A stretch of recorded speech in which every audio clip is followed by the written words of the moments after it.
dia a todos e todas. É um prazer estar aqui. Meu nome é Paola Fernanda Guidminiquim de Oliveira, eu sou bióloga, né, formada pela Unicamp, fiz especialização em tecnologias da aprendizagem, estou fazendo doutorado na Unicamp também, num programa multidisciplinar de ensino de ciências e matemática, e também atuo no sindicato, né, no Simpro Campinas, e recentemente entrei na diretoria executiva da FAPESP. É um prazer estar aqui, ainda mais ao lado da professora Helena de Freitas, que é uma referência nacional, né? É um nome assim que nos inspira na luta mesmo, tanto acadêmica quanto essa luta orgânica, né? Essa resistência contra o sistema que a gente vive hoje. E a minha ideia é trazer uma apresentação, uma contextualização geral, acredito, do tema, para que a gente possa depois ir afinando mais o nosso debate. Então, quando a gente fala de BNCC e ensino médio, acho que a primeira coisa que a gente precisa entender é a contextualização histórica, né? Então, eu venho de um referencial teórico, né, pautado ali pela minha orientadora, a professora Maria Inês Petrucci Rosa, e pelo historiador inglês, que é o professor Ivor Goodson, e a gente vai discutir isso.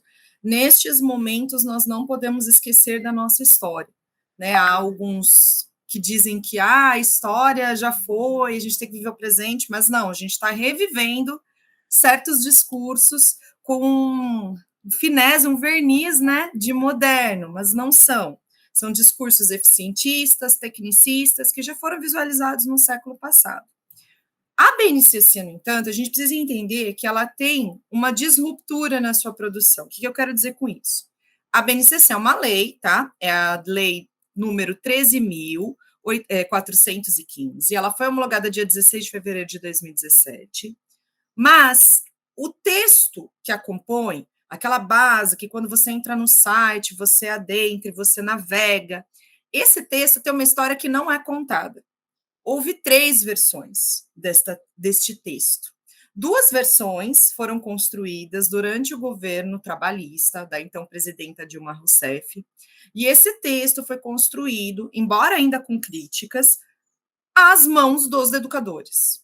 Professores de todas as dimensões, professores da educação básica dos anos iniciais, do ensino médio, professores universitários, pesquisadores. Houve realmente um movimento em torno disso. Há alguns problemas em relação à mudança da primeira para a segunda base, da segunda versão, perdão, que são questionáveis, mas ainda era um processo democrático, ainda havia respeito às disciplinas escolares e às licenciaturas específicas.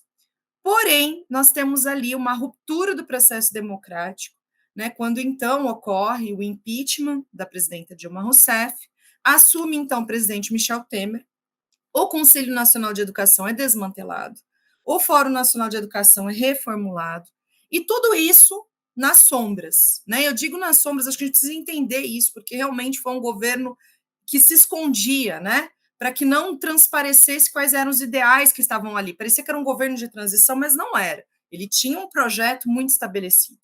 E em pouquíssimo tempo surge uma terceira versão dessa base, completamente diferente dos textos produzidos anteriormente. Esse texto passa a ser defendido de forma assim marqueteira, né? Por entidades filantrocapitalistas. Eu gosto muito desse termo, a gente precisa entender o que é o filantrocapitalismo, essa ideia de uma generosidade que, na verdade, mascara um controle do sistema monetário. Entidades como o Instituto Ayrton Senna, Fundação Lema, Movimento Todos pela Educação, todos esses movimentos se organizam, né, e fazem a defesa pela base. Qual base? A que eles escreveram. Inclusive, quando você entra no site do MEC, olha a base, não existem autores desse texto. Por quê? Porque esses autores estão nas sombras, eles estão mesmo. A gente sabe quem foram os acadêmicos contratados, que existem muitos estudos sobre isso, mas não aparecem. É um texto sem autores, é um texto fantasma, eu costumo dizer, e que ignora o processo democrático que vinha sendo então construído. Isso sozinho não vai explicar o que a gente está discutindo no ensino médio. Ensino médio, a gente tem 2 portarias relevantes para pensar, são as portarias número 15 e número 4, aprovadas em dezembro de 2018. Essas 2 portarias, sim, vão constituir o que a gente chama de NEM, Novo Ensino Médio. Então, o novo ensino médio vai estipular que, além da Base Nacional Comum Curricular, que vai, né, funcionar para todos os anos, começam algumas regras específicas da base para o ensino médio. Quais são as principais que nos chamam a atenção? É a extinção das disciplinas escolares como elas são hoje. Muita gente vai discutir, não acabou as disciplinas. Acabou sim. As únicas disciplinas que se mantêm de forma íntegra no novo ensino médio são a língua portuguesa, a matemática e, de uma forma indireta, se você quiser interpretar, a língua inglesa, né? Porque, inclusive, nem a língua estrangeira é mantido o espanhol, né? Num discurso assim, ainda mais afinado com os interesses, né, do mercado. Mas a gente pode dizer que essas 3 disciplinas vão se manter no ensino médio, mas disciplina mesmo é português e matemática. Essa organização por áreas do conhecimento, que já vinha sendo estabelecida desde as diretrizes, desde os parâmetros, não é de hoje que se fala em ensino por áreas. A gente pode discutir isso, mas, repito, ainda havia um respeito às comunidades disciplinares, havia um respeito às licenciaturas e às universidades que formavam seus cursos com, mesmo que com defeitos, mas com projetos políticos pedagógicos que visavam formação de professores, e não apenas um diploma para você dar aula. Isso é rompido nessa nova versão. Essa nova versão, ela estipula o ensino por áreas do conhecimento e ela traz os conhecimentos, ela traz as competências. Então, qual que é o discurso que está se circulando? Não vai acabar o ensino de filosofia, sociologia, arte, não vai, porque está na BNCC. O que as pessoas não entendem é o seguinte: do jeito que o texto está escrito, e isso importa, Goodson vai nos falar, é uma narrativa sistêmica, não é qualquer texto que está ali, é uma narrativa sendo construída, é uma narrativa do Estado, é uma narrativa do sistema. Essa narrativa vai nos dizer que esses conteúdos podem estar em diversas situações. O que eu quero dizer com isso? O que eu quero provocar? O ensino de sociologia pode estar em uma matéria chamada pensamento contemporâneo. Mas pensamento contemporâneo é um componente curricular que não está atrelado a nenhuma docência específica. Sociologia está. Sociologia é atribuído aos professores licenciados em sociologia. Lógico, nós sabemos que há um problema hoje, que não há licenciados em algumas disciplinas, e muitas vezes um professor acaba assumindo. Sim, mas esse é um problema. Isso não é um argumento a ser usado. Eu acho muito interessante como o discurso deles é pegar os nossos problemas educacionais e transformar em premissas, né? Como se fosse a justificativa é o problema, né? Mas assim, eles transformam como, a gente vai consertar esse problema. Só que não, a gente vai acirrar. Porque a partir do momento que você diz que, sei lá, temas contemporâneos, vai discutir sociologia. Quem vai dar aula de temas contemporâneos? Qualquer um. Gente, qualquer um. Os pareceres trazem outro conceito extremamente deletério. É a ideia de notório saber. E a ideia de notório saber, que sempre foi discutida, não, mas o notório saber não vai funcionar nas matérias da formação básica. Só que a formação básica está em risco. Então, assim, ok, o notório saber não vai funcionar para a docência de português e matemática, mas e para as outras docências? E esse discurso vai sendo cada vez mais orquestrado e vendido numa forma glamourizada, romantizada, de uma docência que não precisa de saber específico. Os saberes específicos estão sendo colocados em xeque como se eles fossem o problema. O problema não é o saber especializado. O problema é a falta de diálogo que há nas escolas, é a falta de momentos de troca que há entre os professores especialistas. O problema não é o conhecimento. O problema é a estrutura, mas eles não vão questionar essa estrutura. Eles vão vender esse discurso, né, de uma educação eficiente. A gente precisa entender que essa visão de eficientismo da educação, ela não é de hoje, repito, ela vem de anos anteriores. No século passado, nós temos o Bobbitt falando de eficientismo. Nós vamos ter o retorno da taxonomia de Bloom, que é algo que já foi completamente superado por inúmeros pesquisadores e educadores, mas eles trazem como se fosse algo novo. E esse discurso de algo novo, de tecnologia, na verdade, esconde uma educação retrógrada, que apenas constrói uma massa de trabalhadores que não tem pensamento crítico e para seguir ordens, tá? Retornando ali no meu argumento da extinção das disciplinas. Então, ao extinguir as disciplinas, também abre-se um outro problema: o abismo entre a rede pública e a particular. Eu vou usar o termo abismo, porque hoje nós já temos uma desigualdade, mas isso a BNCC ela promove a verdadeira ruptura. Porque ao abrir essa subjetividade de eu posso criar esse meu currículo, né, que o aluno escolhe, eu também quero falar que essa escolha é falsa, eu vou voltar nisso, é uma falsa escolha, é um discurso completamente distorcido de escolha, mas ao você atribuir, né, essa ideia de que as escolas poderão escolher seus currículos, gente, nós que somos estudiosos da área de currículo, a gente é contra um currículo prescritivo há muito tempo. Nós discutimos sobre a necessidade de uma escola que atenda às necessidades locais, que compreenda que existem outros saberes que não os eurocêntricos, que existe uma outra história que não é a branca, né? Mas não é isso que está acontecendo. O que está acontecendo eu tenho uma base que dita o que vai ser estudado ao longo de todos os anos da educação básica, desde o primeiro aninho que a criança entra na escola até o terceiro ano do médio, tá? Ela dita esses saberes, mas ela dá a desculpa de que a escola vai organizar isso da melhor forma possível, como se assim. Eu costumo dizer que a BNCC ela terceiriza a responsabilização do Estado.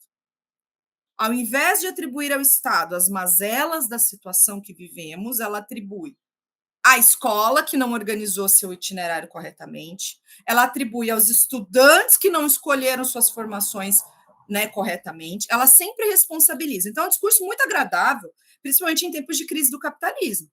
Então, a culpa é deles, não é nossa. Então, essa questão do saber notório, com a extinção das disciplinas e com essa abertura para a escola organizar os seus itinerários, por que ela cria um abismo? Vamos entender o que está acontecendo hoje. Eu estou no meio do meu doutorado e, assim, é assustador, porque eu tinha algumas ideias do que estava acontecendo, mas ouvindo os professores, isso se torna ainda mais preocupante. No Estado, a gente percebe que as eletivas elas estão se tornando assim espaços de ociosidade. Os discursos são esses, assim, qualquer um pode dar. Eu ouvi isso. Educação de nutrição, a questão ali, por exemplo, tem uma eletiva, se eu não me engano, que vai chamar cinema brasileiro. Gente, cinema brasileiro é maravilhoso, mas dá nas mãos de um artista, né? Perdão, de um professor de arte. Imagina um professor de outro componente pegando uma disciplina de cinema brasileiro. O que isso vai virar? E é isso que eu estou dizendo, deste conjunto de fatores que alimenta a desprofissionalização docente. Eu crio uma disciplina cujo nome faz qualquer um de nós achar maravilhoso. Cinema brasileiro. Finalmente estão percebendo a importância de se estudar isso na escola. Só que você não precisa atribuir a um especialista, porque não existe essa relação direta. Então, a escola vai ver qual professor assume essa disciplina. E dane-se se é o professor de, sei lá, matemática. Eu não estou dizendo que um professor de matemática não seja capaz de discutir cinema brasileiro, mas não como um docente. Nós precisamos lutar pela docência. Ser docente não é apenas falar. Ser docente é estudar o teu campo do conhecimento de uma forma tão profunda e tão particular que você consegue fazer o que nós chamamos de uma transposição didática. Transformar esse saber elitista e isolado, muitas vezes, da academia, em algo que dialoga com a vida do estudante. E isso não é trivial. A gente precisa lutar pelas licenciaturas. As licenciaturas foram um ganho histórico e elas estão em xeque. Elas estão em xeque. A BNCC e o novo ensino médio, elas basicamente transformam os cursos de licenciatura que hoje nós temos em ultrapassados. Ao vender, repito, um discurso inovador que, na verdade, é tecnicista e antigo. Então, por exemplo, mas o estudante ele não aguenta mais. Ele não aguenta mais 13 disciplinas? Nossa, Vai ver como estão os itinerários na maioria das escolas. É muito mais disciplina, gente. Eles fragmentaram ainda mais. Com esse discurso de que a educação era fragmentada, na verdade, a prática é outra. Ela está ainda mais fragmentada.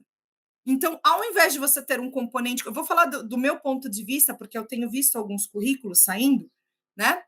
E, obviamente, o conceito de currículo com o qual eu trabalho é o currículo, na verdade, que é praticado na sala. A gente precisa entender que esses currículos prescritivos não funcionam, né? Todo mundo aqui que é professor sabe que cada sala e cada ano e cada dia existe um currículo específico acontecendo, né? Mas quando eu me referir agora à palavra currículo, eu vou estar assumindo esta palavra do ponto de vista prescritivo que eles usam, tá? O currículo escrito, como uma lista de conteúdos. Esse currículo, por exemplo, da minha área de conhecimento específica, a biologia. A biologia é uma disciplina escolar que contempla inúmeras facetas do saber biológico. Né? Tem gente que acha que biologia é uma coisa só, nos cursos de licenciatura mais densos, por isso, que a gente tem uma perspectiva mais da área de saúde, uma mais microbiológica, uma mais ecológica, né? Beleza. Mas a biologia é uma disciplina que tenta, né, dentro do seu estudo pedagógico ao longo de todos estes anos, se constituir como uma disciplina escolar coerente com a produção desse conhecimento. Nós temos pesquisas sobre o ensino de biologia. E aí nós vemos em alguns currículos eletivas muito específicas, por exemplo, a medicina e bioquímica, a educação sustentável para o mundo do trabalho, algumas coisas. Aí você começa a olhar, ok, tá, isso é biologia, eu reconheço que é biologia, mas quem disse que quem vai dar o biólogo? E por que essa mudança de nome? Então, a gente precisa entender que essas mudanças de nome vão alimentar um outro mercado, o mercado de formação de professores, que é um mercado bilionário hoje.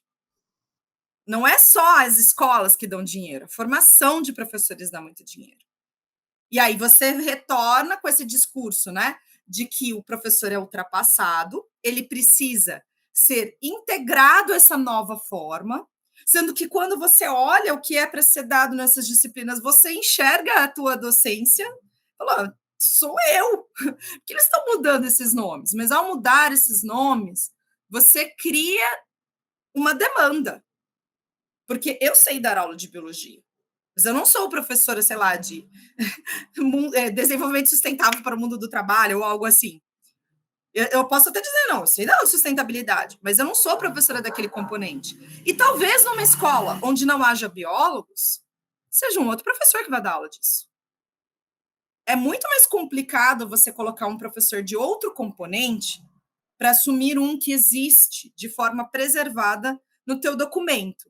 Então, por exemplo, nós sabemos que algumas escolas do Estado é muito comum a prática do professor de matemática atribuir a docência da física. Nós sabemos disso.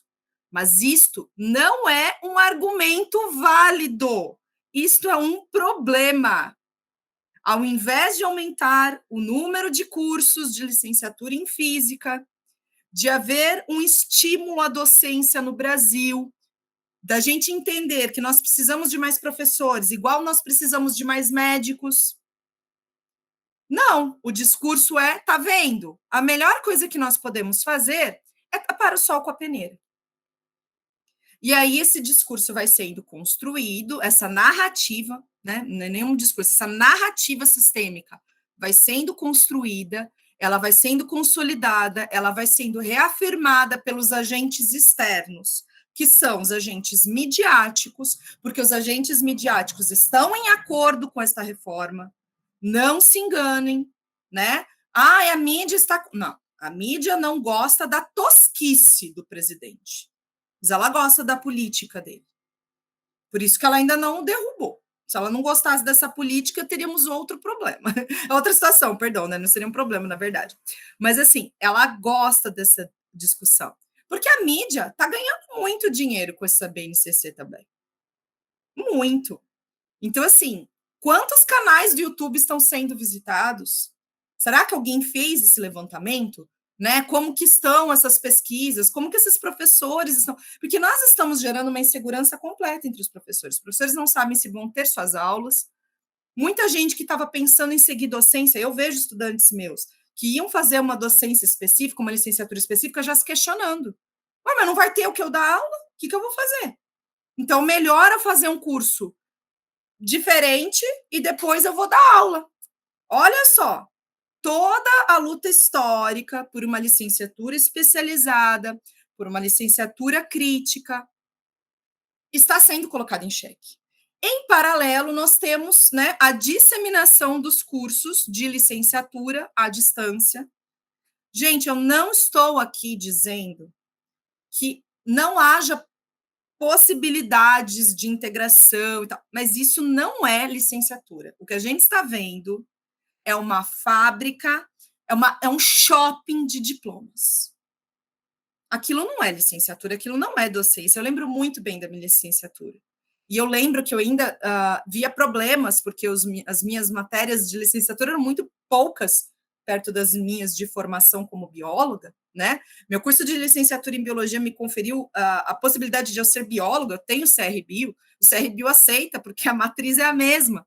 Ok, isso já é um problema, né? A licenciatura já devia trazer uma discussão mais afinada, mas eu vejo que hoje as universidades públicas melhoraram muito. Hoje nós temos programas como o PIBIC, que é o programa de incentivo, o PIBIC a gente já tinha, mas perdão, o PIBID, o programa de incentivo à docência.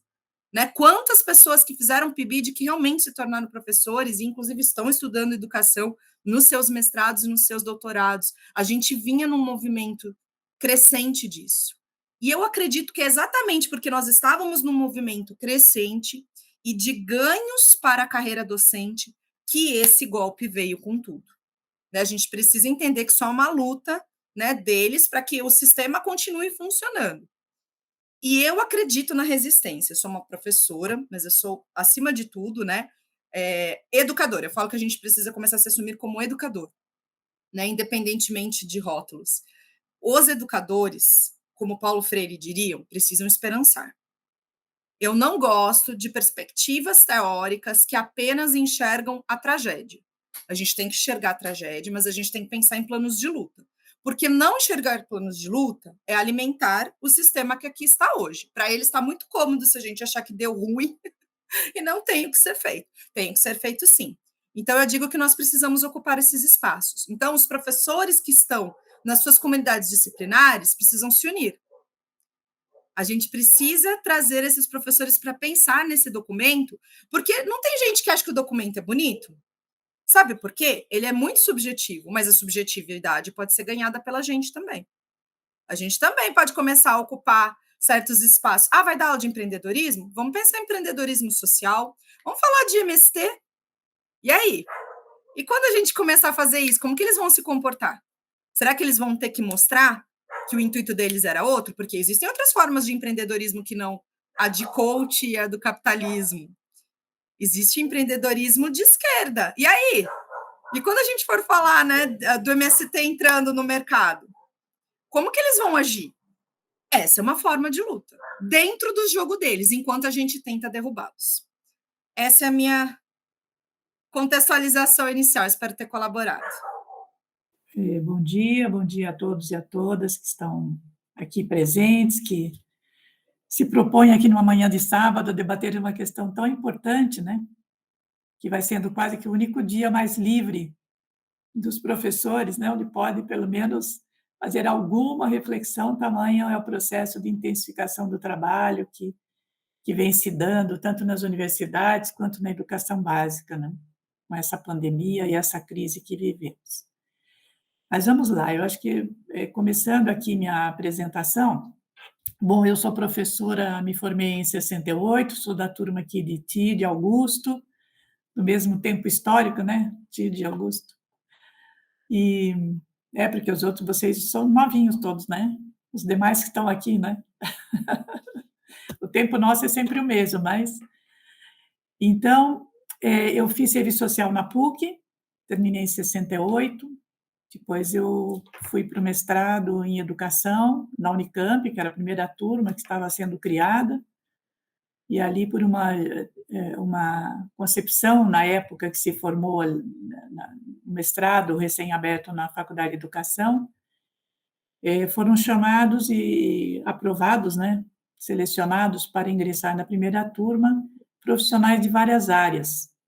Então, tinha arquiteto, médico, engenheiro, biólogo, de todas as áreas, na concepção de que, e aí por isso que eu entrei, né, como assistente social, que não cheguei a exercer, a não ser no Chile, quando morei lá, né, na década de 70 a 73.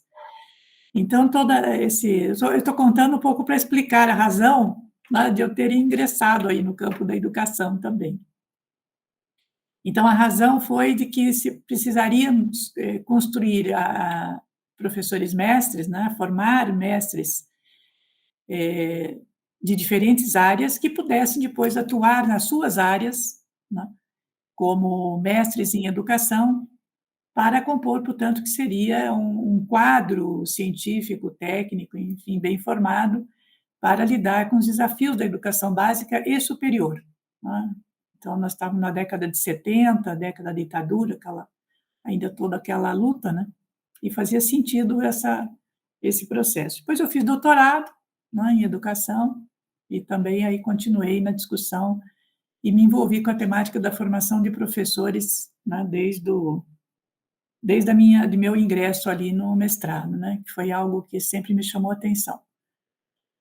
Então, eu depois atuei em vários espaços, né, me aposentei da Unicamp, e atuei tanto na Secretaria de Educação de Campinas, no Departamento Pedagógico, depois, 2008 a 2011, eu estive na CAPES no primeiro ano e nos outros 3 anos no Ministério da Educação, trabalhando sempre com os projetos e nas coordenadorias de formação de professores, né, olhando principalmente formação continuada.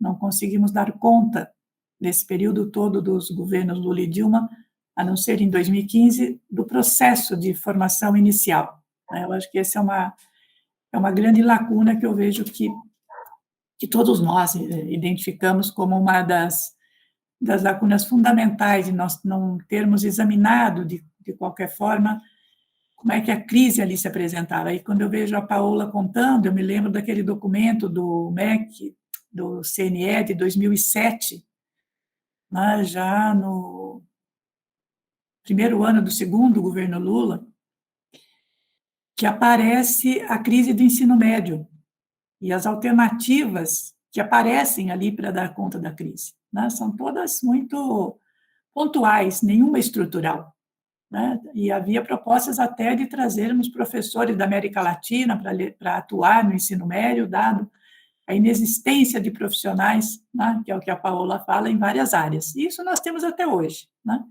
Nós temos uma crise mesmo nas licenciaturas, principalmente de química, física, eu diria, né, nas áreas das ciências biológicas, da ciência da vida, enfim. E um grande número de licenciandos em outras áreas, né? No campo da pedagogia, nos cursos de pedagogia, é um número, né, muito grande, mas principalmente formados em universidades privadas. E não só universidades, a grande maioria em faculdades isoladas, né, em cursos noturnos, à distância, com professores horistas, sem carreira, contratados para dar aulas e, portanto, sem os vínculos com ensino, pesquisa e extensão, que é uma das questões que nós sempre batalhamos por essa relação, por isso a formação nas universidades, né? Mas que é isso um pouco que a Paola aponta, né? Hoje nós estamos flexibilizando essa formação, hoje não, já faz um certo tempo, né? Já vem essa flexibilização do lugar onde se formam professores. Eu acho que a reforma do ensino médio acaba enterrando de vez ou formalizando de uma vez por todas uma política, né, que passa a ser implementada, que reforça várias alternativas aí de lugares de formação, né, quando retira a formação de professores das universidades e dos institutos superiores de educação, que nunca chegaram a existir de forma completa, como a LDB fala, né, mas principalmente de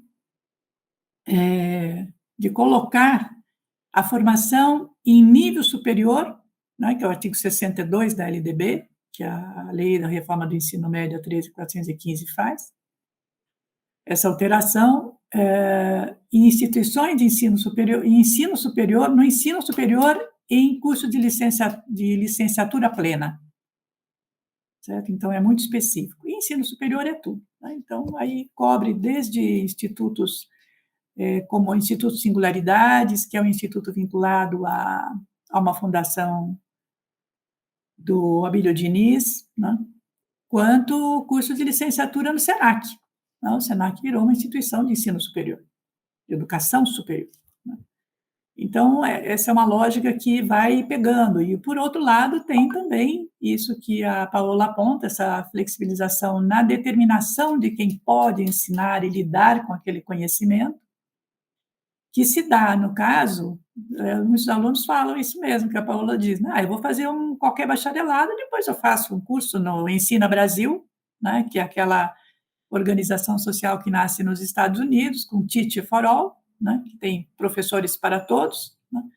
E que você pega todo e qualquer bacharel, né? E forma durante 2 anos, período no qual ele, inclusive, já está na sala de aula em muitas escolas públicas em vários estados desse país, né? É um projeto que ele foi coordenado em um primeiro momento pela Cláudia Costin, que é uma assessora do Banco, foi uma assessora do Banco Mundial, né, alguns anos atrás, e que implementou esse programa, né? Estava em vários estados, algumas vezes eles permanecem, depois acabam desistindo.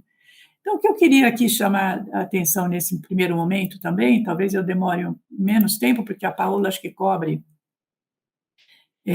grande parte, você fez uma articulação muito boa, né, Paola, entre a lei da reforma do ensino médio e a própria Base Nacional Comum Curricular, né, porque elas vêm articuladas, né? Muitos de nós, às vezes, dos estudiosos, corremos o risco de dizer que essas questões elas são fragmentadas, são políticas que aparecem, né? Então, você tem uma resolução para a formação inicial, outra para a formação continuada, outra para o ensino médio separada da educação básica, né? A BNCC, por exemplo, no Conselho Nacional, foi aprovada uma, né? Rompe aquela ideia do ensino, rompe, né? Eu penso que não rompe, em todo caso, elas vão muito articuladas, embora estejam, sim, todas partidas, né? Mas ela tem um projeto de país, que é um projeto de formação, que é um projeto de futuro, né, que se pretende para o Brasil, e que é um Brasil mesmo de joelhos, na verdade, é isso que a gente precisa também ir entendendo, né, para toda a produção científica que vem de fora. E, portanto, a ideia de que nós não precisamos produzir conhecimento científico, não precisamos produzir tecnologia, nós podemos simplesmente importar de qualquer lugar todos esses conhecimentos. Isso já vem há muitos anos, eu me lembro, no tempo do professor Paulo Renato, que então era reitor da Unicamp, que dizia que nós não precisávamos ter todas as universidades de ensino, pesquisa e extensão, né? Nem mesmo todas as universidades que tivessem pesquisa, e nem mesmo todas as universidades que tivessem também o ensino. Então, essa lógica de que você precisa ter centros de excelência que produzem o conhecimento científico separado da formação dos profissionais que atuam na área, ela vem até hoje, vem na formação de professores também, né? Então, eu penso que tem muito aí também na forma de organização do ensino médio, uma certa concepção, não sei se a Paola concorda com isso, como é que a gente vê, porque também eu não me aprofundei nesses estudos, mas essa fluidez no trato do conhecimento, né, de qualquer pessoa pode lidar com o meio ambiente e a vida, o meio ambiente, o ser humano, ou qualquer outra forma, ou mesmo no cinema, nas artes, né, em qualquer dimensão, carece de uma necessária formação sólida, teórica, científica, né, técnica, enfim, porque qualquer pessoa pode dar conta, né? E isso ficou um pouco também em resultado de certas ideias, né, da pós-modernidade, né, que fazem a crítica à modernidade, fazem a crítica à teoria, né, negam a possibilidade de teoria, como negam também a possibilidade das metanarrativas, né? Portanto, negam a possibilidade de transformação social, de uma mudança radical da sociedade para uma outra sociedade, né? Então, essas questões, elas vêm muito juntas nessa década de 90, né? Eu acho que isso que eu queria chamar a atenção, né? A Paola chama a atenção aí de que nós já tivemos as bases curriculares, né? Na verdade, nós temos uma história mesmo que vem já desde quando aparecem os primeiros programas do livro didático, né, que se intensificam no período Fernando Henrique, né, nos 2 governos, quanto os parâmetros curriculares nacionais, só que ali ele tinha uma outra dimensão, né, e os parâmetros acabaram, pela pressão do movimento dos educadores, das entidades, se transformando em política de governo, quando eles nascem e aparecem para ser política de Estado, né.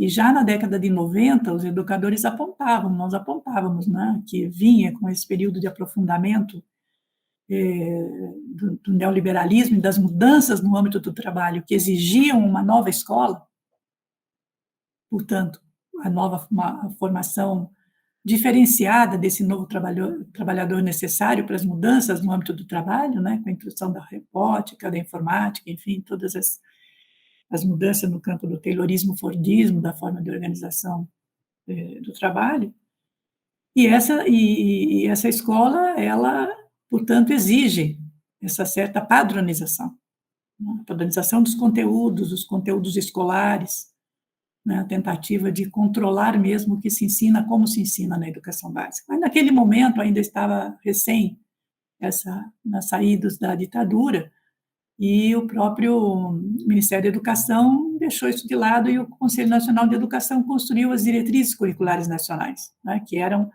muito mais amplas e muito mais e não eram prescritivas de conteúdos curriculares, mas davam diferentes dimensões de formação da infância, da juventude, todos os âmbitos, né, da educação especial, da escola do campo, quilombolas, indígenas, enfim, todas as diretrizes curriculares nacionais vieram, portanto, nesse período de 99, 2000, principalmente também pós-LDB, né, que é quando a LDB define essas formas também de funcionamento e de organização da educação básica, né, que todos nós vivemos e sabemos, mas que é muito mais uma lei que passou a definir e a contemplar no seu conjunto muito mais um sistema nacional de avaliação do que um sistema nacional de formação, que é algo que nós não temos até hoje e que, portanto, causa todas essas iniciativas bem pontuais, né, nessas gangorras de passagem de governo. Então, acho que esse é um quadro que nós vivemos desde a década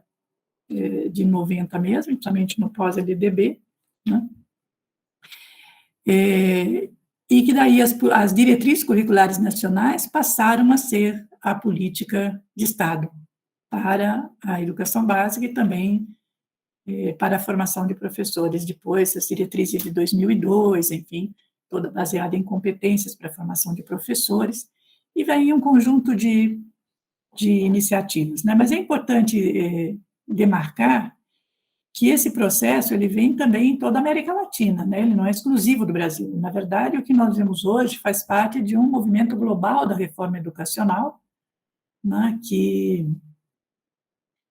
toma todos os países do mundo, né, e é orientada pela OCDE, e que decide, que impõe aos diferentes países, né, as formas de organização e funcionamento do processo de educação escolar, principalmente, né? E nesse quadro está prevista tanto a padronização como a avaliação dos estudantes, que é o que a Paola também chama atenção, né, na sua fala, Paola. Processo de avaliação, que, portanto, tende a responsabilizar alunos e professores, né, pelo sucesso ou pelo fracasso, no entendimento de que é a padronização, né, e que a ausência de um currículo para a educação básica, não importa as condições de trabalho dos professores, a desvalorização, o excesso da carga horária, né, das condições de trabalho, de remuneração, do tempo, né, como o piso salarial nacional profissional, que não é cumprido na sua integralidade em grande parte dos municípios, principalmente no que diz respeito à hora-atividade, né?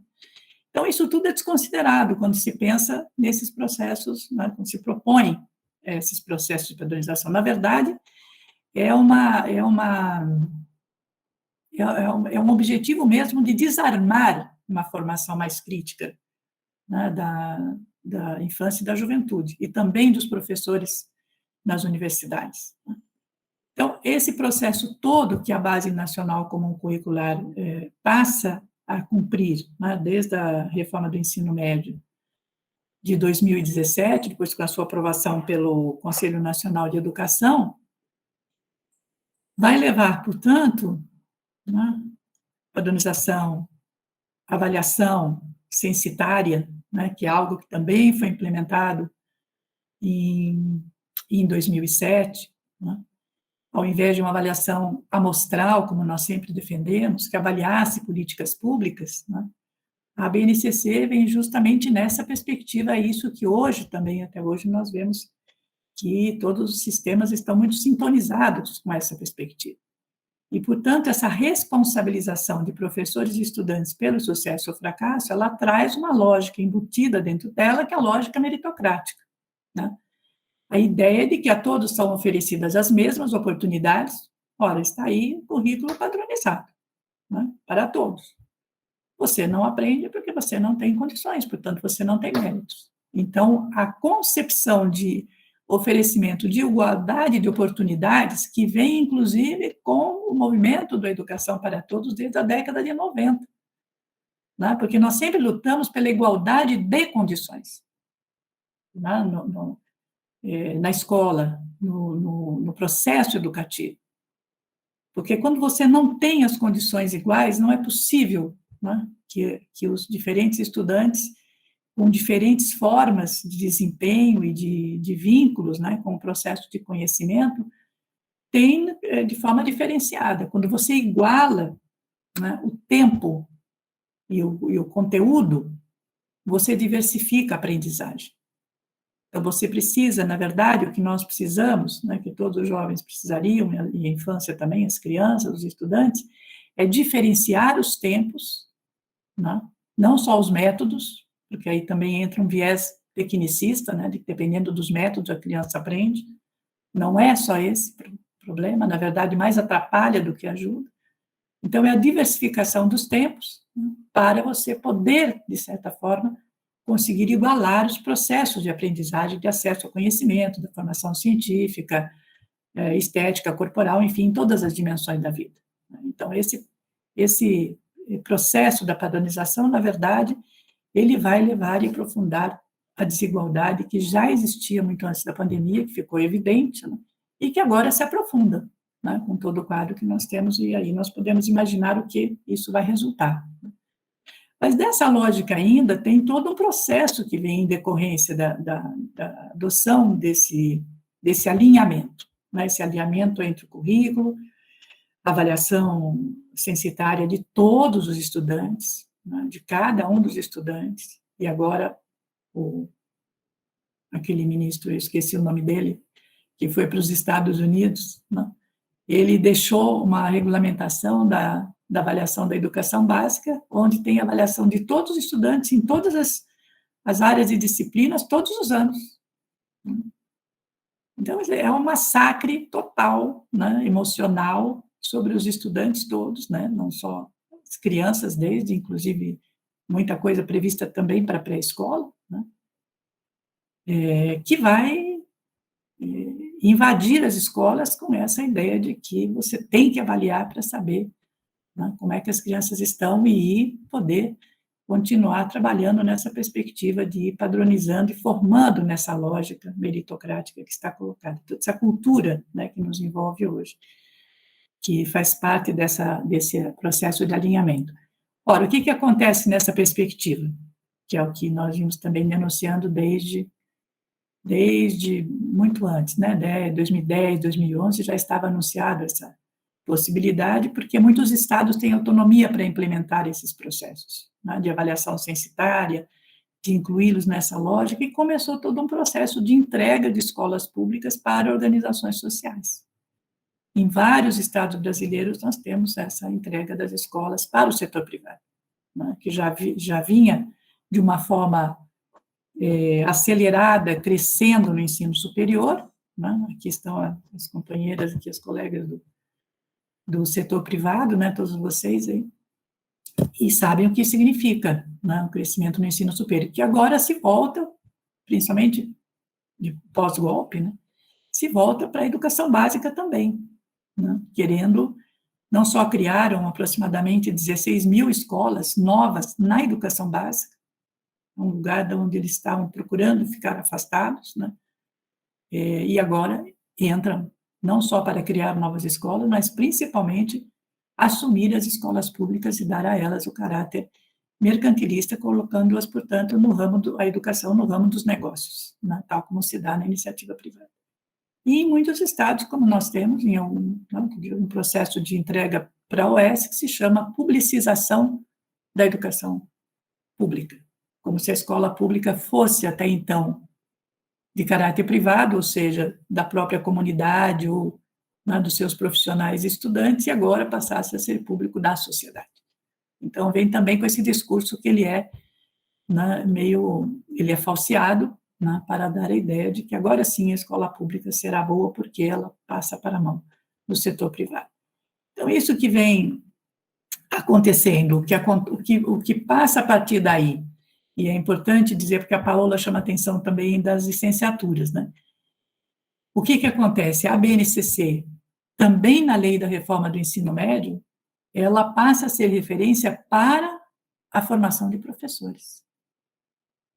Então, veja o que é a alteração da LDB por uma lei, né, que é a lei do ensino médio, que altera a própria LDB, quando ela deveria ser exame, né, por parte dos educadores, né, e até transformada em lei pelo Congresso Nacional, mas com uma discussão ampla, né, do que significaria.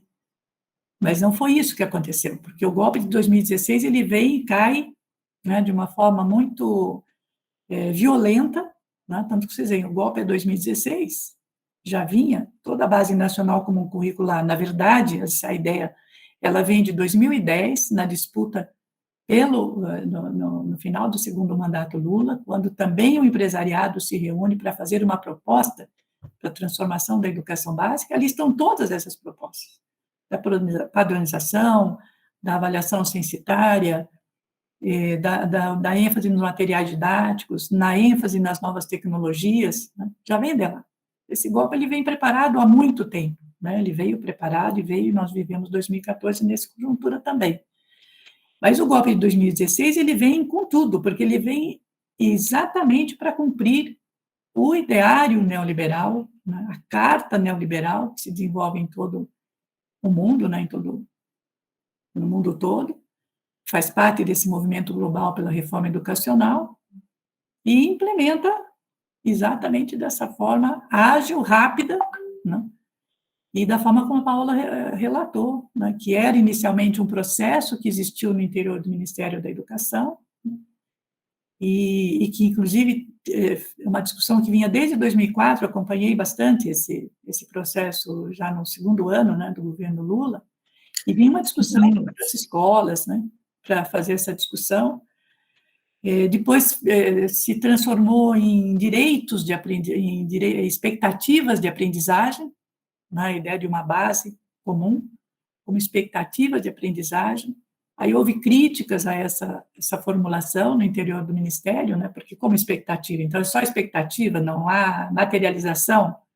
Então aí veio uma outra concepção que vem, um último documento, Direitos de Aprendizagem, e nesse documento ali se estabelecem, né, quais são as diretrizes para a formação em cada uma das áreas como perspectiva da formação humana necessária, né, técnico-científica, em cada uma das etapas da educação básica, na educação infantil, no primeiro a quinta, sexto a nono, e no ensino médio. Então, esse documento. É esse documento que não foi, esse a que a Paola se refere, esse documento sequer chegou a sair do Ministério da Educação, né? Eu acho que eu divulguei, de alguma forma, no blog, em algum momento aí em 2019, né, no blog da formação. Esse é um outro documento. O documento a que se refere a Paola, ele nasce principalmente no interior do Movimento pela Base, e tem no Jorge Lemann, e na Fundação Lemann, seu principal mentor. Foi ali na Fundação Lehman, né, tem artigos que mostram isso, que nasce a ideia dessa Base Nacional Comum Curricular, e dessa forma, porque a LDB não fala em Base Nacional Comum Curricular, fala em Base Nacional Comum. Por que isso? Porque é importante distinguir, aqui eu também já vou dizendo, já vou finalizando um pouco essa primeira parte. Porque a ideia de base comum, né, uma base nacional comum, uma base comum de formação, tanto da infância e da juventude, ela é uma ideia muito cara, principalmente na perspectiva dos educadores socialistas, né? A ideia de uma formação unitária, de uma escola unitária, que oferece as mesmas condições, as possibilidades de formação estão colocadas, claro que com uma outra concepção de organização da escola, não essa escola livresca que hoje nós temos, né? Cada vez ela está mais livresca, mais no sentido de ter material pronto, né? Mas uma escola com profundos vínculos com a vida social no seu entorno, né? E também se aproximando muito do trabalho como algo que deve tomar também o cotidiano escolar, né? Essa concepção de escola unitária, ela faz parte também da luta, né, da classe operária, da luta dos trabalhadores, de uma luta histórica, pelo acesso ao conhecimento, que ela, inclusive, nunca teve possibilidade, né, pela exclusão da escola, que foi, no nosso país, pelo menos, a universalização da educação básica, ela começa na década de 80, 90. Né? Até então, nós não tínhamos essa universalização. E o ensino médio sequer temos até hoje. Então, essa ideia da base, ela é fundamental. Nós, por exemplo, da nossa entidade na área da educação, da formação de professores, defendemos a ideia de uma base comum. Nós temos a nossa base comum para a formação, que é um conjunto de princípios orientadores, né, dos cursos de formação. Mas a ideia de uma base comum também para a educação básica, ela sempre foi muito presente na nossa luta, né? Na nossa luta e na luta dos educadores mais progressistas, comprometidos com uma ideia de um outro país, de uma outra sociedade, da superação do capitalismo, né? Porque enquanto nós tivemos a escola capitalista, ela é uma escola de classe, é uma escola dividida, né? Você tem a escola, né, dos ricos para a burguesia e uma escola para os trabalhadores, para os filhos e filhas de trabalhadores, né? Com todas as debilidades que tem, com todas as dificuldades e com toda a forma de organização, né, social que o capitalismo nos impõe, que é a subordinação do trabalho, né, toda ao lucro e as condições e as possibilidades infindáveis que o capital tem de continuar explorando, explorando, explorando e tendo lucro, lucro e lucro com essa exploração. Então, isso impacta, claro, na vida das crianças, né? Então, quando isso vem também como a crítica que também tem no movimento dos educadores, né, a crítica à base nacional comum, a curricular todos nós temos, né, mas a ideia de uma base nacional comum, no falso entendimento, né, ou compreensão de que isso significaria romper com a diversidade, né, que deve existir no campo da escola. Mas, ao contrário, se nós não garantirmos a unidade, uma formação unitária e uma base comum que sejam os fundamentos da formação humana, integral, unilateral, da infância e da juventude, a possibilidade de ficar na diversidade, acho que a própria Paola dá quando você trata, né, da questão de quem é que trabalha com determinados conhecimentos. Não é própria daquele especialista ou daquele professor. Então, essa ideia hoje que vem para nós com a base nacional comum curricular, na perspectiva de entendermos essa padronização, né, ela exige também iniciativas, né, bastante fortes por parte da comunidade escolar, dos professores que estão vivendo esses processos, né? Eu olho para a rede municipal de Campinas, já vou terminando, Marina. Quando eu olho para a rede municipal de Campinas, né, só para terminar, a rede municipal de Campinas construiu seus referenciais curriculares lá atrás, né, a partir das diretrizes curriculares nacionais do Ministério da Educação. E muitos municípios construíram, e muitas escolas estaduais construíram. Então, esse não é um processo que foi desconhecido, que não existisse. Não é verdade que não existisse um currículo nas escolas, né? Isso é uma falsa ideia, né? Na verdade, é desarmar mesmo uma formação mais crítica de professores e estudantes, né? E com isso ir desqualificando os professores nessa perspectiva, né? E com isso também desprofissionalizando. Então, é isso, essas questões que estão em jogo. Então, esses referenciais que cada município tem são aqueles referenciais que orientam, né? Então, discutir, olhar para a Base Nacional Comum Curricular na perspectiva de subvertê-la, né? E, principalmente, demandar outras ações no campo também do ensino médio, hoje é fundamental, mas eu vou deixar para a segunda parte que a gente faz, tá bom? E subvertendo, de certa forma, como eu digo, né? Como é que você não contrapõe no sentido, não vamos fazer assim, mas subverte, né? Só para citar um exemplo, outro dia eu li num material da Fiocruz, fazendo análise do livro didático, onde uma pergunta o trato do conhecimento em relação à questão ambiental no livro didático estava discutindo a questão do lixo e propunha, né, da existência de lixo, como é que trata o lixo e tal, e propunha para os estudantes a criação de formas de reciclagem de lixo, né? E aí os estudiosos, os pesquisadores definiram, não, primeiro nós temos que começar a discutir por que é que o capitalismo gera o lixo e gera dessa forma, né? E que lixo é esse? Então, entender isso. Então, essas são formas, se nós não tivermos essa dimensão, né, do que é essa escola que nós queremos construir, mas que ela não se materializa numa sociedade de classes, né? Essa escola unitária, por exemplo, que se fala, a Nereide tem uma contribuição muito grande nessa perspectiva, né? A Nereide Saviani, eu acho que também nos ajuda a pensar isso, porque ela vai colocar, inclusive, a necessidade de que na escola unitária, né, como ela fala, essa formação que supõe uma fundamentação científica das técnicas de produção, o acesso aos núcleos básicos, tanto das ciências naturais, né, que ajudam a compreender as leis que regem o desenvolvimento da indústria moderna e da alta tecnologia contemporânea, como das ciências sociais, que ajudam a compreender como os homens se relacionam entre si no processo produtivo, como se dá a divisão do trabalho, a repartição dos bens produzidos, como se formam e se consolidam sistemas de normas e valores, sobre quais formas os homens se organizam na defesa dos seus interesses, como se dão as relações de poder. E ainda as ciências do pensamento, quer dizer, ela pega as ciências naturais, né, as ciências sociais e as ciências do pensamento, que ajudam a compreender como o indivíduo se apropria da cultura humana, como se desenvolve a subjetividade, a criatividade e a criticidade. Agora eu pergunto para vocês, aonde nós encontramos qualquer uma dessas formas assim combinadas, né, para essa formação multifacética que se supõe existir? Quer dizer, não é possível a não ser numa sociedade mas nós podemos fazer a crítica da atual organização. Eu acho que é essa a questão.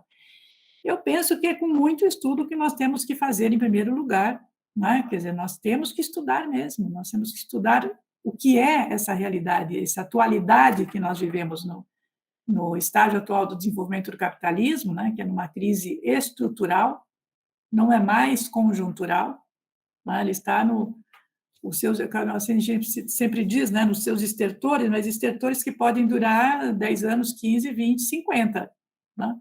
Os estudiosos aí do sistema mundo costumam fazer essas análises. Mas cabe a nós também acirrando essas contradições que aparecem nesse processo, né? Então, eu penso que a primeira questão é o estudo. Segundo, que acho que o Carlos também levanta, como é que se dialoga com o setor privado? O setor privado tem uma lógica própria, primeiro porque ele tem também o acesso a esse setor, né? Com exceção, eu penso que muitas, ou várias escolas de educação infantil, né?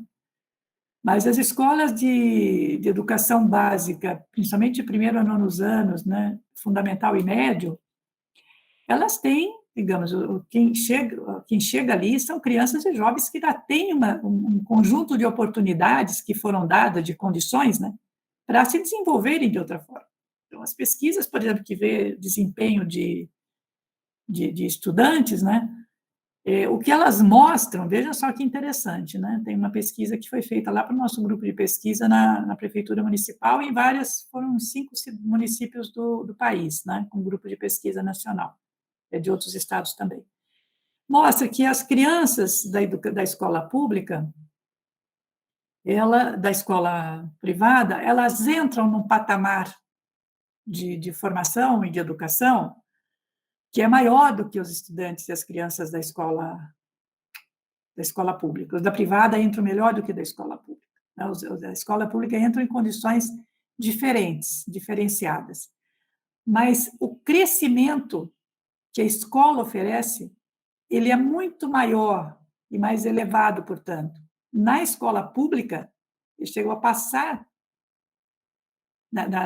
no que seria o desenvolvimento da escola privada.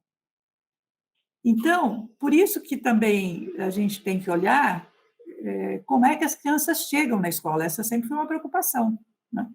O que o sistema fez, o que as regulamentações fizeram, a LDB fez, foi cada vez mais antecipar a entrada da criança na escola, né? E na escola, mesmo na concepção escola. É assim, por exemplo, a reformulação que se deu na pré-escola, numa lei de 2013, que modificou a LDB, né, que foi motivo também de muita crítica nacional dos educadores, que antecipou a escolarização das crianças, tornando a pré-escola obrigatória desde os 4 anos, porque antes era aos 6. Mas quando a escola passa a antecipar a entrada das crianças com 6, né, também tira esse ano da pré-escola. Então, precisa criar outro ano de pré-escola. Qual é? 5 anos. Não, 5 não, então 4. Certo? Cada vez está antecipando mais, e isso não resolve o problema. Não é essa a saída. Né? Não com essa escola na forma como ela está organizada. Mas eu acho que é uma outra discussão que nós podemos fazer. Né? Qual a concepção de escola nós temos? Como é que nós olhamos para as finalidades da escola no capitalismo, né? Que ela tem só uma, é sintonizar mesmo com as necessidades do desenvolvimento capitalista. E, portanto, qual é a dele? Explorar a mão de obra do trabalhador, explorar o trabalho. E, portanto, ela assume essa lógica. Se nós não barramos, somos nós que temos, como educadores, que fazer esse trabalho, né, para tentar dificultar esse processo, e que se adquira, portanto, a consciência crítica, né? Que é a outra dimensão do acesso ao conhecimento científico, né? Você levar o conhecimento científico, né, o seu domínio das ciências e das técnicas, e também levar a sua consciência crítica. É esse o papel dos educadores nessa forma de escola, né? Porque, senão, a escola vai cumprir sua função social no capitalismo, né? E é o seguinte, o capital não se recusa ao direito à escola, nem à educação. O que ele se recusa é discutir a função social que a escola assume e que nós queremos revertê-la, né? Nós queremos que seja outra, né? A sintonia com a vida social, com o trabalho, né? Todas essas dimensões que eu acabo aqui de colocar, né? Que é a contribuição aí que Nereide também nos dá. Então, você tem essa questão, Carlos. Eu acho que o setor privado, igualmente, nós temos que fazer essas análises, né? Essa forma de exercer o trabalho docente, ela é a mesma, eu penso, alguém que trabalha na escola pública ou na escola privada. No entanto, quando você tem, isso a gente sempre tinha, né? Eu me lembro na rede, eu trabalhei na rede de 74 a 76, na rede municipal. E tinha isso, os professores trabalhavam na escola pública e na privada. E eles diziam que sempre na pública era muito mais fácil ensinar, mas na privada era muito mais fácil ensinar, e na pública era mais difícil. E não conseguiam se dar conta de que na privada o controle sobre o trabalho é maior. Por isso que é mais fácil. Você tem um coordenador pedagógico para você falar, está aqui, esse é o conteúdo que tem que ser dado. Pode até ser discutido no coletivo, mas de certa forma, e até o professor assume um pouco às vezes assume essa lógica, né? Não, realmente eu sou responsável por isso, é isso que eu tenho que fazer, né? E na escola pública, você tem que fazer um esforço, porque você tem uma liberdade maior, por um lado, né? Porque você tem que partir das condições objetivas que aquela criança tem, e a desigualdade social, ela chega na escola, não tem como você ocultá-la, né? Você pode ter menos ou mais em determinados períodos, né? Foi o período Lula, que deu uma elevação, inclusive, até no desempenho das crianças, a gente já liga isso com todo o processo do Bolsa Família, do apoio às famílias, do trabalho, né, que foi muito mais elevado, e o índice de desemprego era 5%, 6%, né? Se compararmos depois com o pós-golpe, também já no final da década dos anos 2014, 15, enfim. Então, acho que é isso. Agora, tem que ser vistas as particularidades, né? Porque o setor privado, ele tem, o setor público, ele recebe, a escola pública, ele recebe filhos e filhas dos trabalhadores e trabalhadoras do nosso país. Certo? Então, nós temos que olhar também isso. Qual é a educação? Né? Qual é a forma de lidar com o conhecimento? Né? E que nós temos de olhar para as necessidades e as demandas formativas dos filhos e filhas dos trabalhadores, e que são importantes para que a classe trabalhadora possa cumprir também, né, com seu papel no processo de transformação radical da sociedade, quando nós quisermos fazer a luta por uma outra sociedade socialista. Então, isso assim, pelo menos para mim foi o que sempre me orientou nessas discussões todas, porque senão você perde o referencial, né? Bom, qual é o referencial que eu tenho? O que é o melhor eu fazer aqui? Bom, o melhor tem que ser a partir de um projeto histórico que eu tenho, né, de futuro de sociedade. Então, acho que é um pouco isso. A questão da... Você perguntou alguma coisa de privatização, Carlos? Eu vou deixar para a Paola, isso porque eu não consegui entender aqui. Vamos lá, depois a gente retoma. Aí a Titi levanta, Titi, uma questão que eu também eu penso também, que é difícil os sindicatos qualquer, e também da rede pública e privada, eu acho que não tem a ver a diferença. Os sindicatos não valorizam, né, essa dimensão de olhar para o que é o trabalho do sindicato. Então, o que acontece? Qual é o risco que nós corremos, e um pouco isso que as políticas neoliberais apostam, né? Você desqualifica o professor na formação, né? Reduz a dimensão teórica, que estão nas diretrizes da formação de professores, recuperou Sim. uma dimensão neotecnicista, né, de ênfase nos métodos e técnicas, e esquece o trabalho docente, né, que passa a ser substituído por livros didáticos, por BNCC, por plataformas, né? E, com isso, você desqualifica essa elevada formação. Veja, para lidar com essa realidade, nós precisávamos triplicar a formação teórica nas universidades, inclusive. Triplicar, eu digo, muito mais ênfase no estudo, das teorias que nos informam na compreensão dessa realidade, né? E fica passando essa ideia de que tem muita teoria e pouca prática na universidade. O que não é verdade. Eu digo que nós temos muita prática e pouca teoria que interessa para as transformações necessárias. Então, nós temos mesmo uma escola que já não consegue responder às necessidades que tem o desenvolvimento científico e tecnológico, isso já vem de um certo tempo, né? Com essa dimensão que nós imaginamos que tinha que ser, e que agora, com o processo de desqualificação, você tem um processo de desprofissionalização, porque essas tarefas, essas responsabilidades que antes eram assumidas pelo professor na escola, passam a ser assumidas pelas organizações que planejam a BNCC, que põem lá os códigozinhos, né? Aqui a habilidade socioemocional corresponde a isso, aqui a competência do professor, e mede tudo. Você pega a BNCC, aqueles códigos, é tudo isso para depois pôr na trilha do processo de elaboração da prova, né? E com isso você categoriza todos os estudantes e os professores também. Então, veja, quando há esse processo, ele pode ser substituído pela máquina. Ele já é substituído pela BNCC, certo? Se eu cumprir direito aquilo ali, com material didático disponível, né, você vai tendo também um processo de esvaziamento, de perda de autonomia do professor na determinação dos fins do seu trabalho. Com a reforma, é bom lembrar que a gente tem aí uma reforma trabalhista, previdenciária e a PEC dos gastos que compõem esse quadro. Porque com tudo isso você tem também, com a reforma trabalhista, uma perda da função e da função social dos sindicatos na defesa dos direitos que já não existem mais. Então, os próprios sindicatos, eles entram nessa crise, que você deve ter qual profissão? O do planejador da instrução que põe na máquina ou do professor que está sendo submetido a essa lógica, né, de baixa remuneração, de intensificação, ou de nem intensificação, ele vai ser um tutor da base, e é uma perda aqui. que, né, a gente imagina que os professores já devem estar sentindo isso no chão da escola. É preciso só que, né, os sindicatos possam examinar essa questão com todo cuidado, né? Isso vale para a pública e para a privada, né? Então, eu penso que tem essa dimensão, e quando eu vi aquela fala da Madalena também, que acho que vale a pena uma hora que a gente puder, né, ver como é que dá para socializar, quando a luta hoje estão examinando, como você incorpora também esses setores que ficaram terceirizados no âmbito de cada um dos ramos, né, do trabalho, para a luta sindical. E os filiam também. Então, veja, o que está acontecendo em vários estados com a educação infantil? Os microempreendedores individuais, os MEIs. Os professores só são contratados por algumas escolas privadas e agora também começam em várias públicas, que não têm o recurso, né? Ainda, porque com a queda da economia você tem a queda na arrecadação, você tem a queda no Fundeb, é um problema que não adianta, isso, né? Você vai ter esse problema.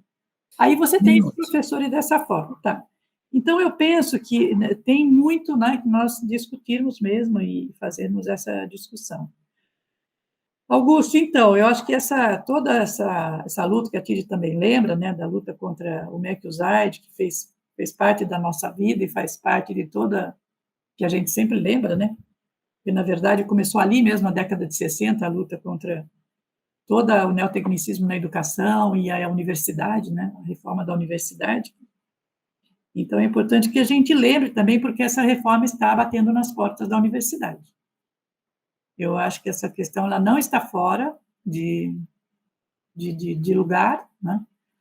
Realmente, os universitários estão passando por esse período. Tem o Futurice aí, que ele está realmente um pouco suspenso, mas assim que tiver certeza de que tem um outro candidato para fazê-lo, vão fazê-lo, né?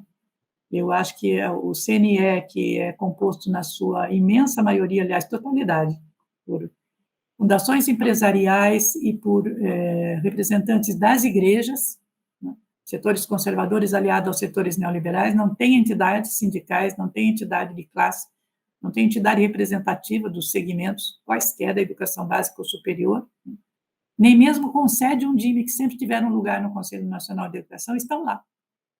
Então, para vocês verem o que é, né, esse espaço, que hoje é quem dita as normas no nosso país, e há estudos também que mostram toda a ramificação de cada um dos membros, com 4 ou 5 fundações, organizações sociais, né, é uma teia de aranha que você nem se entende ali, todos eles, desde a Maria Helena, que é assessora do Banco Mundial, né, e da OCDE também, até o menos importante, né, no sentido de com visibilidade, conselheiro.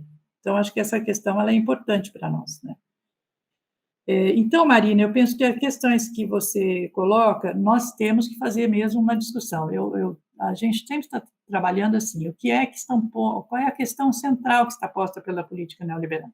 Um pouco a questão da privatização e a transformação da educação no ramo dos negócios, certo? Com isso vem toda a lógica meritocrática, que é bem impregnada nessa concepção de que cada um tem que formar o seu próprio capital cultural, certo? Então, eu me imuno de um conjunto de habilidades socioemocionais, aí eu me vejo deparando com um problema, eu tiro da minha caixinha aquela habilidade e reajo ali, eu tiro aquela outra, reajo ali. É um pouco a recuperação da teoria do capital humano, num sentido meio também invertido, de certa invertida, né? De que eu sou meu próprio capital para poder investi-lo onde eu quiser. Então, depende da minha habilidade. Se é isso, o que nós temos que desenvolver na escola?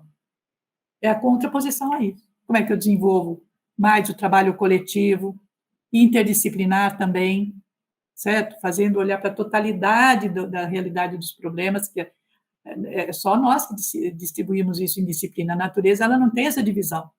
O ser humano está igual com a planta, com os animais, com tudo. Ou seja, não tem. Nós separamos isso, né, na hora de estudar. Então, realmente, experiências, por exemplo, em Cuba, já dão conta que você tem um ensino médio pensado diferente ali, mesmo de sexto a nonos anos, né? Muito mais interdisciplinar, onde os professores respondem, inclusive, por determinados grupos de alunos, né? Eles são responsáveis por 15 alunos, para orientá-los aí sim nos seus estudos, na sua vida, nos seus vínculos com o trabalho, enfim.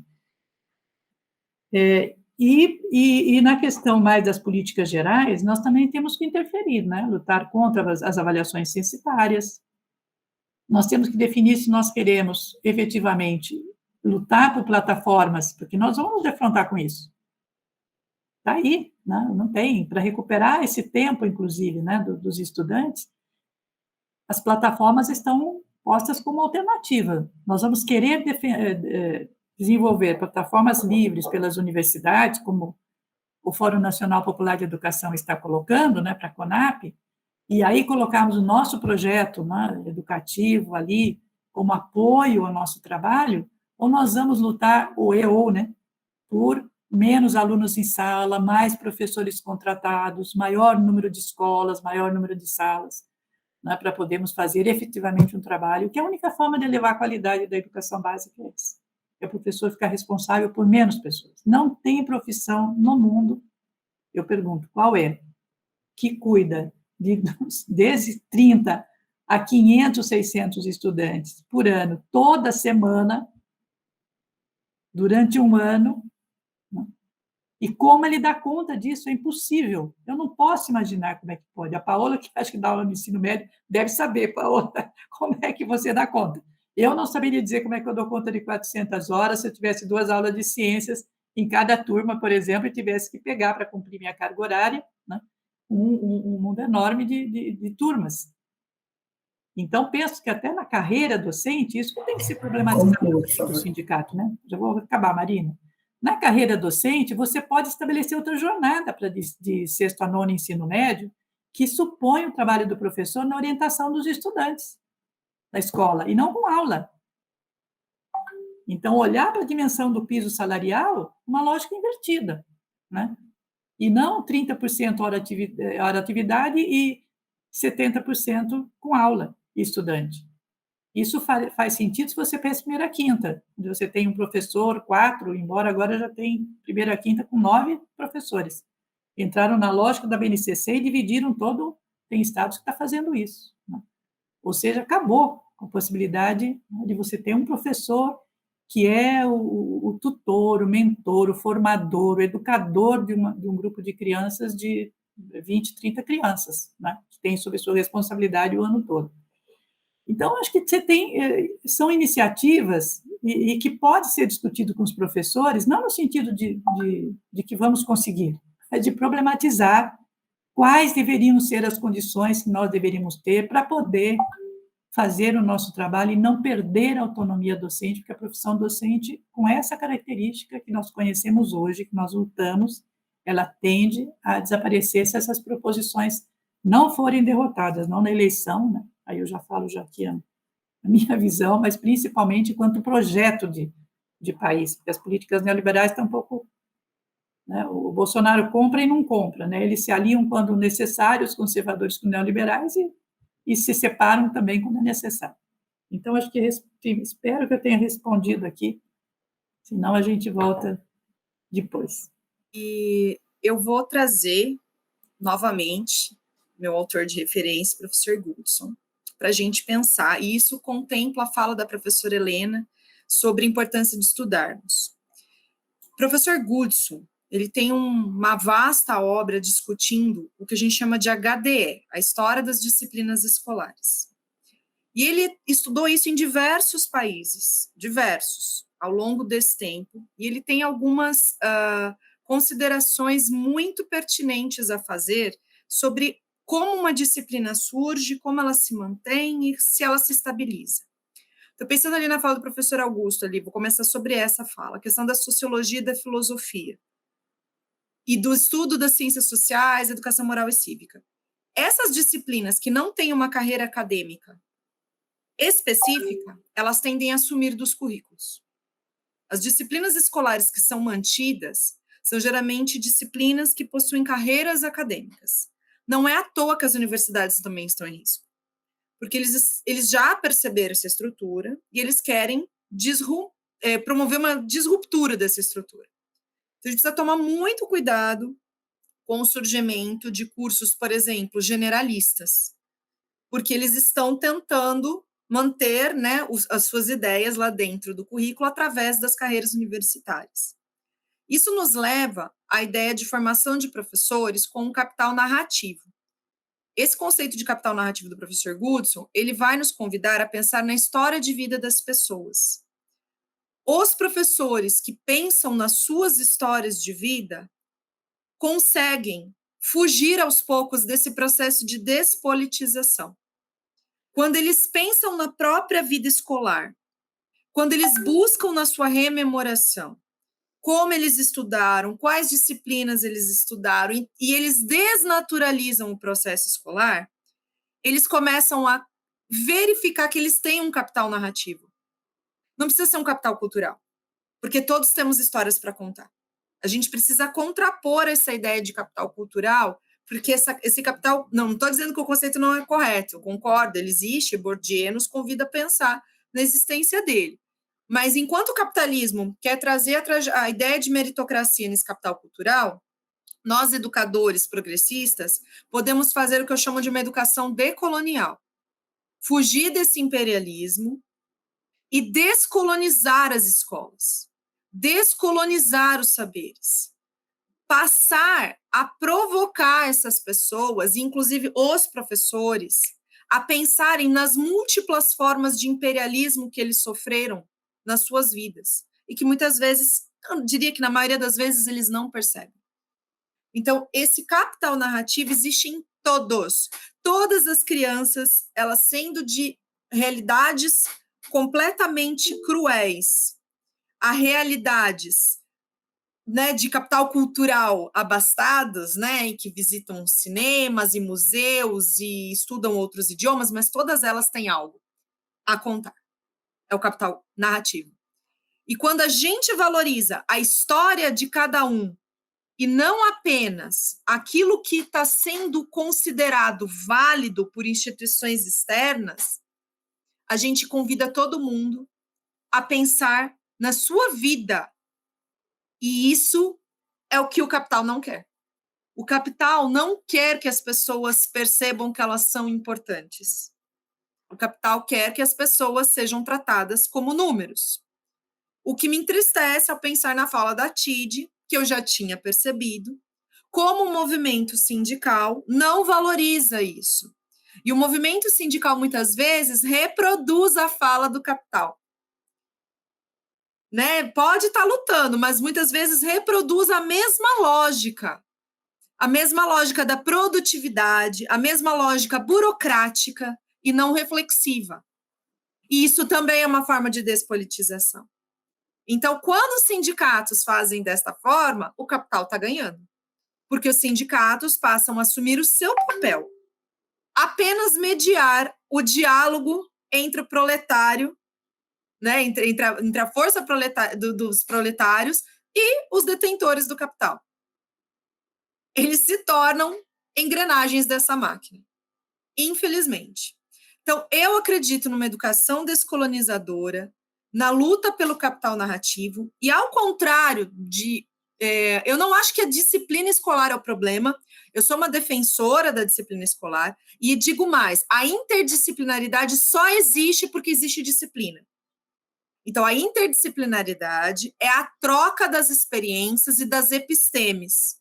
Cada um com o seu capital narrativo e sua tradição escolar se juntando e trocando ideias. Porque, sim, a realidade não é fragmentada. Mas a nossa capacidade cerebral não nos permite essa visão holística, muitas vezes. E por que eu estou dizendo isso? Porque o capital vai usar esse discurso contra nós. Ele vai dizer que a quebra com a estrutura das disciplinas é muito bonita. Só que nós estamos vivendo tempos de apocalipse ambiental, epidemiológico e social. As pessoas estão morrendo. E é por isso que o capitalismo vive da necropolítica. Ele vive dessa morte. Ele é um parasita. O capitalismo é um sistema parasitário. Ele vai viver da dor do outro, do sofrimento do outro, para que alguém se beneficie. É a lógica do capital, é uma lógica antissustentável. Como me dói ver entidades capitalistas falando em desenvolvimento sustentável. É de uma hipocrisia que não tem nexo. A ideia de lucro é a antítese da sustentabilidade. E aí, quando a gente pensa na história do capital, a história do capital é uma história de exploração. A colonização também está aí nesses saberes, da gente achar que só existe um jeito de pensar e de fazer ciência. Vamos falar de ciência dos índios, vamos falar de resistência quilombola, não só do ponto de vista da pena, mas da produção de saberes. Que saberes esses povos produzem que são tão perigosos para o capital que a gente tem que fingir que eles não existem? Então, a gente precisa compreender que essa discussão vai muito além do que a gente pensa. Então, a quebra com a ideia de disciplina escolar está sendo mascarada, né, de uma visão assim ampla da escola, mas não é. Porque o que eles querem é fazer exatamente o contrário do que a professora Helena está falando. Eles não querem que tenha teoria. Esse discurso da educação na prática, ele é um discurso para favorecer o quê? A prescrição. Por quê? O professor Goodson vai nos dizer, e aí eu volto na pergunta também do Carlos, eu tentei fazer um argumento geral, porque eu estou meio bagunçando, tá? O professor Goodson nos diz que existe um processo chamado refração. Existem dimensões do currículo, o que a gente chama de uma dimensão macro, onde entra o CDE, que a professora Helena diversas vezes nos menciona. Esse discurso macro, um discurso de ideais universais que está tentando ser implementado. Existe uma dimensão meso, que geralmente são as leis e as políticas nacionais, estaduais, e existe a dimensão micro, que é o professor na sala de aula. Os currículos prescritivos refratam, igual a física vai falar. Eles mudam a trajetória. Não chega igual o pessoal do OCDE quer, não chega na escola. Mas esses reformadores empresariais, esses filantrocapitalistas já sacaram isso. Então, eles querem o quê? Chegar o mais perto da dimensão micro, mudando o pensamento e a concepção de educação do professor. Se eles conseguirem isso, aí eles ganham. Porque aí a refração não vai acontecer de forma tão evidente. Porque o professor vai abraçar esse ideal.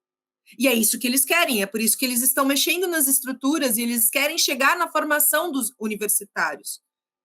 E aí eu vou falar para vocês de uma experiência que eu estou tendo, numa disciplina em que eu sou PED, né? E a gente trabalha com os itinerários de leitura.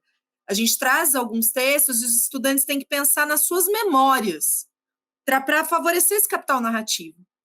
E eles estão percebendo coisas, assim, e desconstruindo ideias. É uma coisa emocionante. Eu não estou dizendo que resolve, porque nenhum discurso salvador funciona, gente. Não tem resposta pronta. É por isso que nós somos educadores, né? Porque a gente percebeu que o mundo é muito complexo.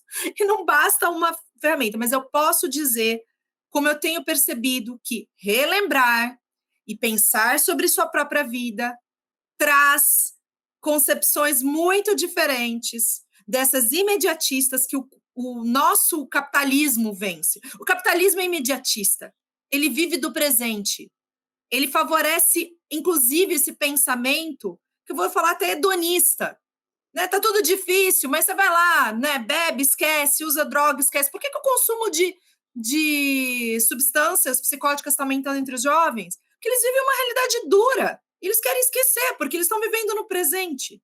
A gente precisa lembrá-los que eles têm história e que todas as histórias valem a pena ser contadas. E essas histórias vão favorecer a interdisciplinaridade. Porque quando um estudante nos contar sobre algo que pode ser interpretado pelos olhares da sociologia, pelos olhares da química e pelos olhares da matemática, a gente entende que, por mais que nós estejamos vendo sob diversas lentes de um caleidoscópio, a nossa força está na interação. É quando a gente junta esses caquinhos que a gente tem um mosaico. Mas o capitalismo não. O capitalismo vende a ideia de uma história que só tem uma história, né? Só tem uma tela, só tem uma lente. E a gente consegue desconstruir isso convidando os professores a falarem das suas vidas. E esta é uma forma de resistência. Estimular bate-papo sobre a vida das pessoas. Quando elas pensam nas suas escolas, nas suas famílias e nas suas formas de pertencimento a essa sociedade, elas começam a questionar certas verdades E é isso que o capitalismo não quer, porque, como a professora Helena brilhantemente falou, o capitalismo está numa crise estrutural, não apenas conjuntural. Então, ele está agindo como um afogado, tentando trazer todos juntos, né? Para morrerem juntos, né? Vai acabar, então vai acabar tudo. Então, nós precisamos politizar. E aí eu vou lembrar também um outro autor, que é o Eric Hobsbawm, que vai falar que existe uma tríade entre o currículo, a avaliação e a pedagogia. A pedagogia que ele fala é a forma de ensinar, o que condiz completamente com a fala da professora Helena. Então, por que... Eu estou terminando. Por que eles vão trazer essa pressão das avaliações externas?